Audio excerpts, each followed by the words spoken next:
TM5N. Mm-hmm. That's not the password though, is it? No, that's they're just asking for the name of the network. I can't find the network. He not?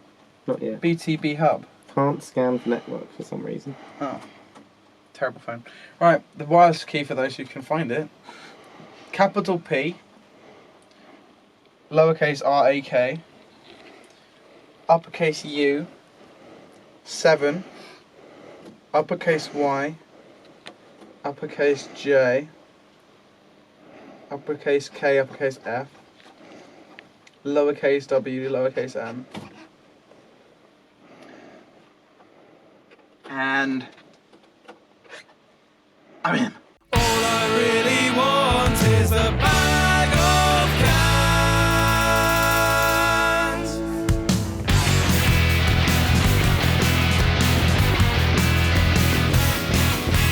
Going to the Aussie for a bag of cans. I'm gonna drink them in a graveyard.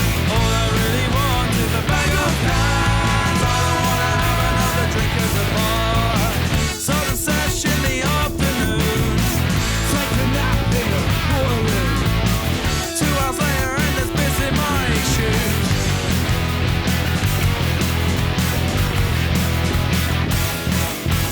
All I've got to eat is a bag of cans. In my overdraft I can't buy food. What's a 3-course meal to a bag of cans? A candlelit dinner ain't hard to do. Annoying there's not really any other places other than Plug and Earth. Yeah, Plug and Earth are the only two in the city. Well, but that's not really even in the city. No, it's borderline.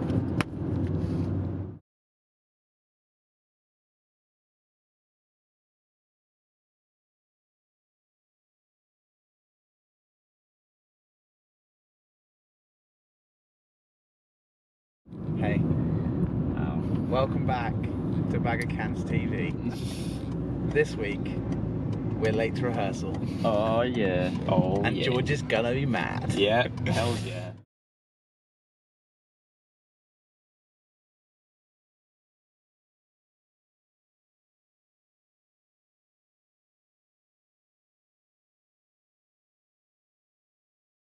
Come on, you two. Hurry up, we're really late. No, we're getting Hello. Hello. Sorry. See, I told you.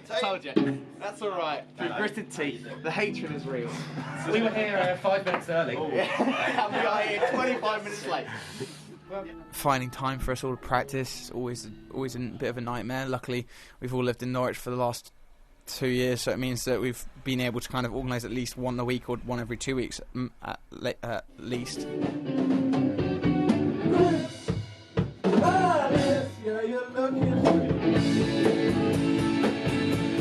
The most difficult thing I've found is time and time management, and fitting in the practices are really annoying because most of the practice studios, it can be like, oh yeah, you can have 6 till 9 or 9 till midnight, and I won't usually finish work till 6:30, but I'll be knackered.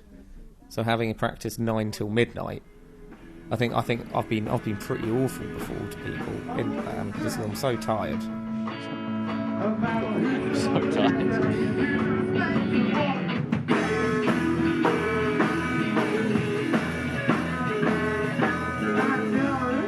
I think a lot of the time, people who aren't musicians, I say like promoters who aren't musicians or people who go see gigs who don't actually play, don't realise how much money you've actually like put into your craft, as it were, your art form, on like lessons and equipment.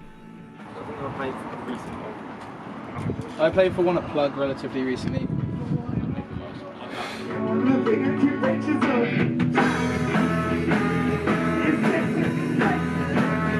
Well, I think the good thing about writing in Bag of Cans is there's a very strong democratic process. I think that in terms of lyrics, it's safe to say that George Baker is him and George Bryce. Actually, I think it's probably fair to say that those are the two strongest songwriters. Jordan a rusty nail, no tetanus shots for him.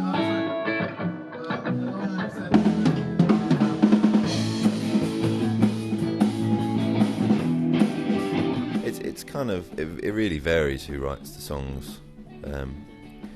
I'd say it's a 50-50 split between George Bryce and George Baker, lyrics-wise. But in the music, I've written a few songs, or George Bryce might have a riff, and then that'll evolve into something, or Baker might have a chord progression. Typically, the songwriting process will be that Bryce will come up with something, we'll then work on it, and then it just becomes a sort of like ideas pitch. And we just mess around with ideas until we get a sort of structure. We work on it until we're happy. We then trial it at a few smaller gigs, and if it takes off, it takes off, and if not, it gets lost into the archives with all of the other Bag of Cans riffs. R.I.P.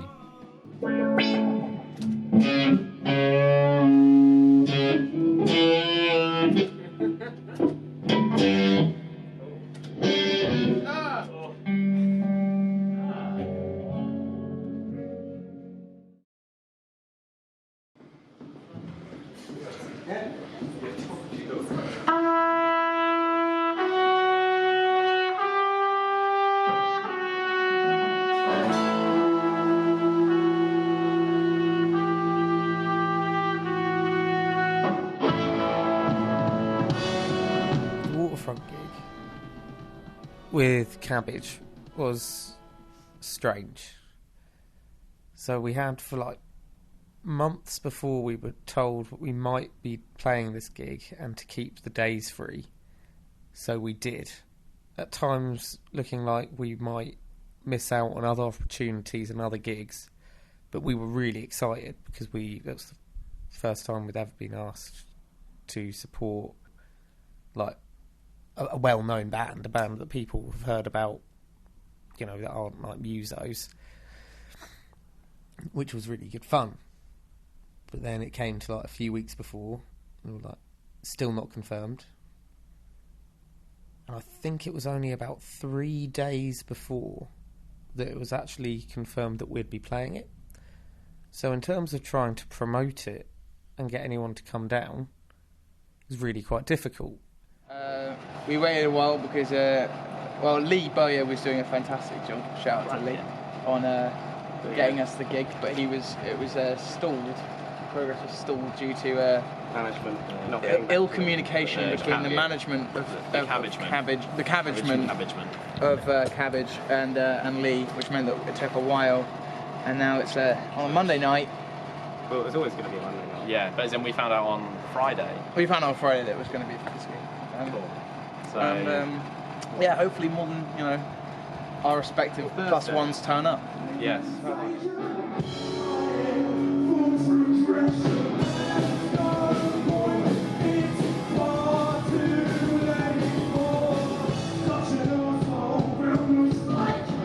It was really good to play with a band of that. Well, it was the first band we played with who were of that kind of level of success and fame. I wouldn't call it necessarily fame, but in terms of being well known. And for me, it was like the first time that I'd ever played with a band who I had listened to before and was really into. Yeah, fucking pumped, motherfucker, to support the biggest band I think we've ever supported. I think it's the biggest band we've ever supported. Hi, I'm Tom McGee, the rhythm guitar player from Swing Caravan, and this is the biggest band we've ever supported. I think this is the biggest band we've ever supported. Joe, who's the biggest band you've ever supported? It would be these guys we're going to support right the flip now. They ain't lettuce, and they ain't aubergine. I'll tell you what they are.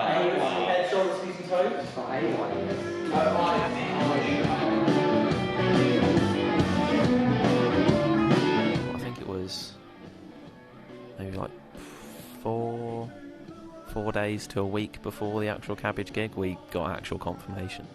And it meant that we weren't able to promote it as well. So I think that affected the number of people that came to see us.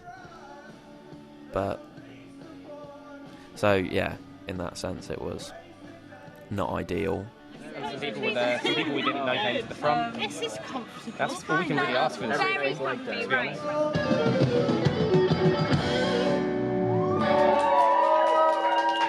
Right, you've been wonderful. All you lovely people at the front are the best.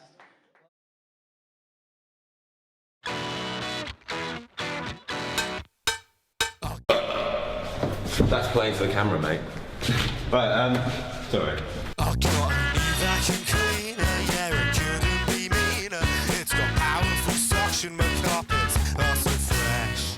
The open gig started off like after the Thinking Men saw us play a set somewhere, and we got talking and we thought, let's put on a gig.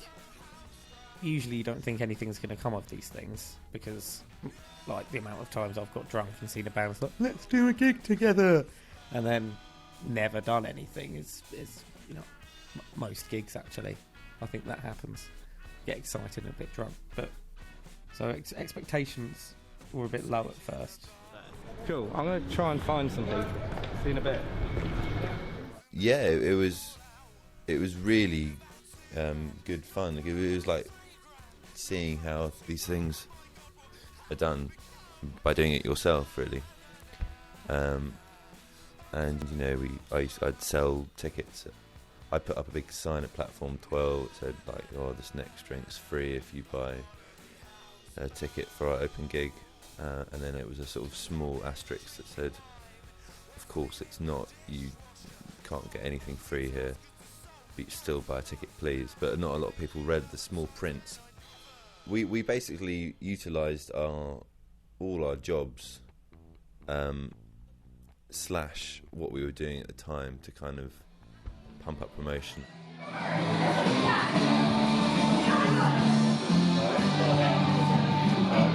So, past the promotion point, when we got to the gig, when we got to that room, it was a bit mad, really, because it was just so big. We just walked in. I remember seeing Tom and being like, even with this like curtained off, this is massive. This is so big. The height of the room, the width of the room, it was like nothing we'd ever played. And it was like, okay, this is a graduation from playing pubs to playing something that we'd never played before. It was definitely one of our best sets we played, just purely because we had way more space and meant we could do more. Like playing on postage stamp stages is a little bit more difficult to kind of really express yourself.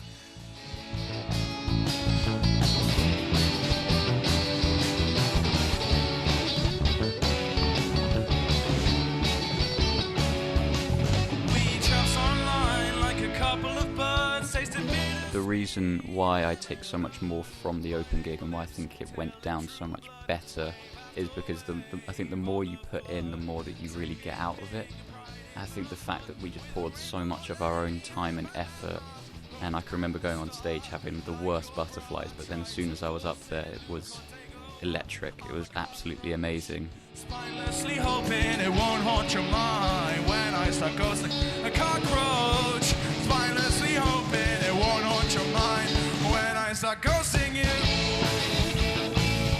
On paper, the Cabbage gig was more of a sort of exciting prospect.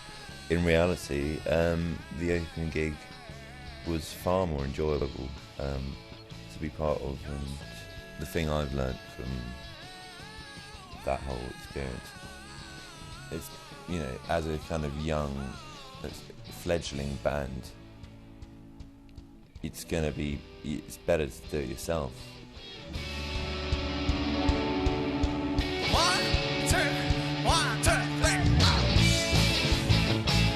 Everyone was having fun from what I could see in the audience. All the guys I could see were like running about on stage, being fucking mental. That was like the biggest gig that we'd done.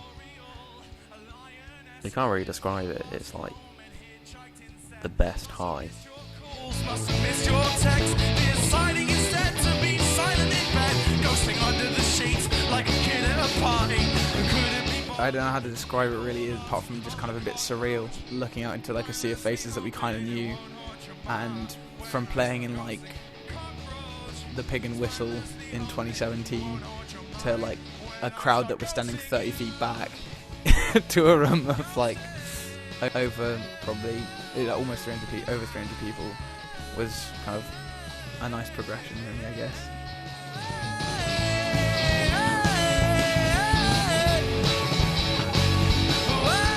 It was a gig for us and for people that liked us. It wasn't about trying to get anything. This was a gig purely about having fun and, you know, playing music that we really want to play with all of our friends that wanted to come and see us. So that was how all gigs really should be. You know, it was nothing to do with anything to do with careers or thinking about the future. Everything was just about having that one night in which it was just a celebration of everything that we're doing with the people that we love the most.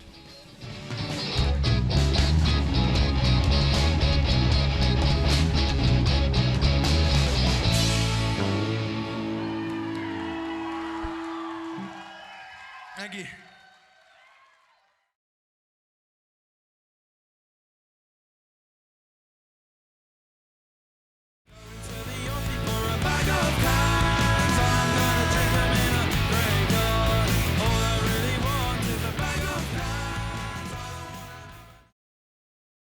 That's all, chaps.